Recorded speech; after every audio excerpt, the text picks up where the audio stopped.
जय हिंद दोस्तों, मैं मिथिलेश कुमार आप सभी का हार्दिक अभिनंदन करता हूं। आज के इस सेशन में हम विषाणु जनित कुछ प्रमुख रोगों के बारे में चर्चा करेंगे जो पिछले सेशन में शेष बच गए थे। साथ ही भारत में किन किन रोगों का उन्मूलन तथा कब हुआ है उस पर भी हम चर्चा करेंगे। तो आइए दोस्तों देखते हैं।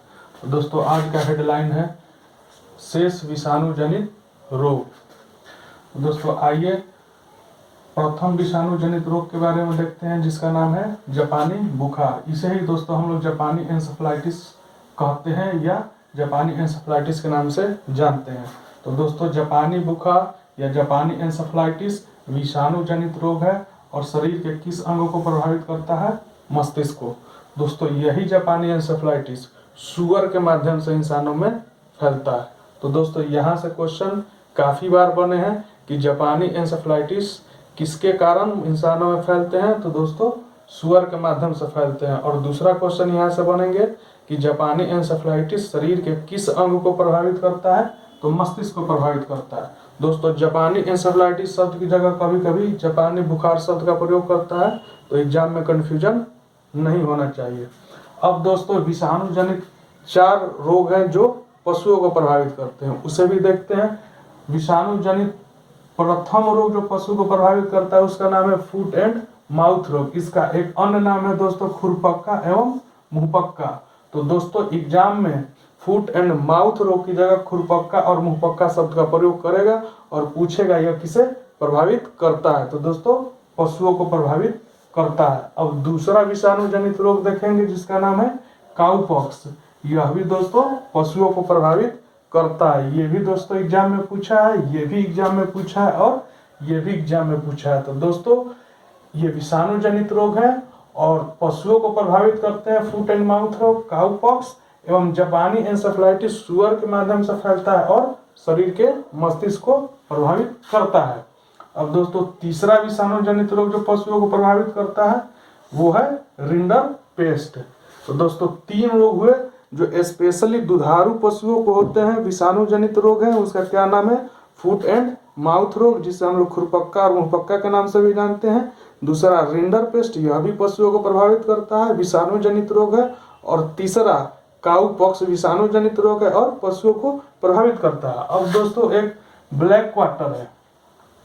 ब्लैक क्वार्टर भी दोस्तों विषाणु जनित रोग है और पशुओं में स्पेशली भेड़ को प्रभावित करता है।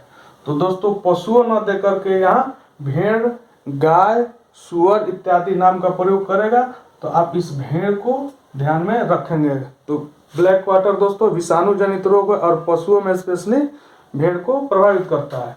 अब दोस्तों एक मुर्गियों को रोग होता है जिसका नाम है रानीखेत और यह विषाणु जनित प्रमुख रोग है।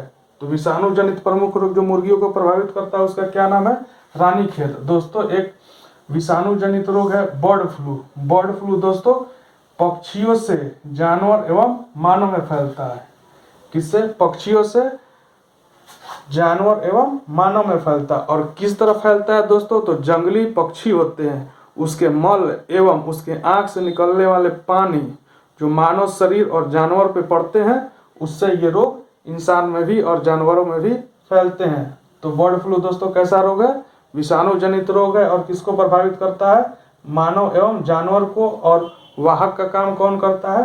तो पक्षी करता है, यानी पक्षियों के माध्यम से मानव एवं जानवर में फैलता है। दोस्तों एक स्वाइन फ्लू है जो सुअर से मानव में फैलता है। ध्यान देंगे दोस्तों, सुअर से मानव में फैलता है और इससे प्रभावित व्यक्ति की श्वसन प्रणाली की कार्य प्रणाली गड़बड़ हो जाती है।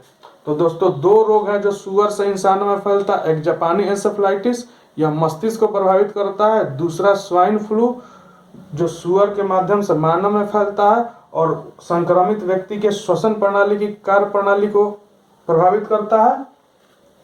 और दोस्तों स्वाइन फ्लू का एक और नाम भी है जिसे हम लोग सुअर फ्लू और सुकर फ्लू के नाम से भी जानते हैं, जिसे हम लोग सुअर फ्लू एवं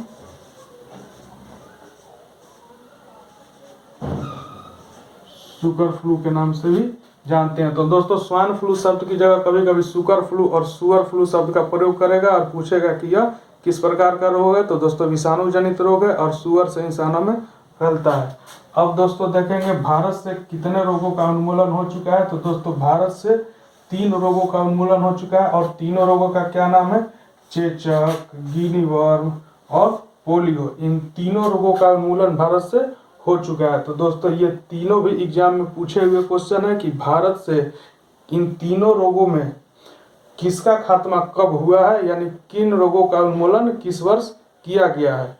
तो सबसे पहले तो दोस्तों ध्यान रखेंगे कि भारत से कितनों रोगों का उन्मूलन हो चुका है? 3 रोगों का। तो पहला नाम है चेचक, दूसरा गिनी वर्म और तीसरा पोलियो। अब जरा इसका साल देख लेते हैं कि कब कब इनका उन्मूलन हो चुका है। तो दोस्तों चेचक का उन्मूलन भारत से 1977 में ही हो चुका है। दोस्तों चेचक का एक अन्य नाम भी है जिसे हम लोग बड़ी माता कहते हैं।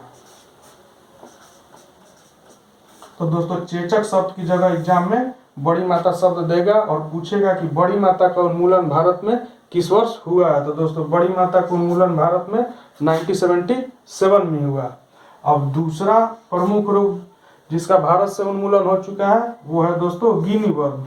गिनी वर्म का दोस्त एक और नाम है जिसका नाम है दोस्तों ड्रैकुनकुलियासिस, यानी गिनी वर्म का एक और नाम है जिसे हम लोग क्या कहते हैं? ड्रैकुनकुलियासिस। तो दोस्तों गिनी वर्म शब्द की जगह ड्रैकुनकुलियासिस शब्द का प्रयोग करेगा और पूछेगा कि ड्रैकुनकुलियासिस का उन्मूलन भारत में किस वर्ष हुआ। तो दोस्तों 2000 में। तो हम लोग 2 बीमारी देखा, चेचक का उन्मूलन 1977 में।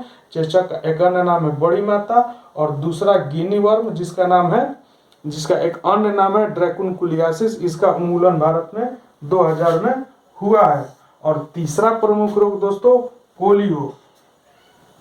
पोलियो का उन्मूलन दोस्तों भारत में 2014 में हुआ है। तो इसको दोस्तों याद रखने का आसान तरीका है कि मोदी जी की सरकार जब बनी, यानी बीजेपी की सरकार 2014 में आई, उसी समय पोलियो का उन्मूलन भारत से हो चुका है 2014। अब दोस्तों देखेंगे गिनी वर्म जिसका एक अन्य नाम है ड्रैकुनकुलियासिस। दोस्तों गिनी वर्म यानी ड्रैकुनकुलियासिस का कोई भी दवा अब तक उपलब्ध नहीं है। तो दोस्तों ड्रैकुनकुलियासिस यानी गिनी वर्म इंसान में कैसे होता है, इसकी प्रक्रिया जरा हम समझते हैं। तो दोस्तों गिनी वर्म गिनी कृमि लार्वा से संक्रमित पानी, यानी दोस्तों गिनी वर्म रोग इंसान को अगर व्यक्ति गिनी कृमि लार्वा से संक्रमित जल को पीता है तो यह कृमि इंसान के पाचन तंत्र में पहुंचता है और पाचन तंत्र में 1-2 वर्ष तक रहने के पश्चात यह परिपक्व हो जाता है। अब परिपक्व होने के बाद यह शरीर के बाहरी हिस्से तक आता है और शरीर से निकलने का प्रयत्न करता है और खास करके शरीर के निचले हिस्से में जाता है और शरीर के त्वचा तक पहुंचता है और त्वचा पर इसके प्रभाव से फफोले निकल आते हैं और वो फफोले फिर घाव में परिवर्तित हो जाते हैं। और जब घाव परिपक्व होता है तो घाव के माध्यम से इस गिनी वर्म के परिपक्व कीड़े को हम डॉक्टरी सहायता के माध्यम से निकालते हैं। तो दोस्तों इस प्रकार का यह रोग है, इसका अभी तक कोई भी दवा उपलब्ध नहीं है।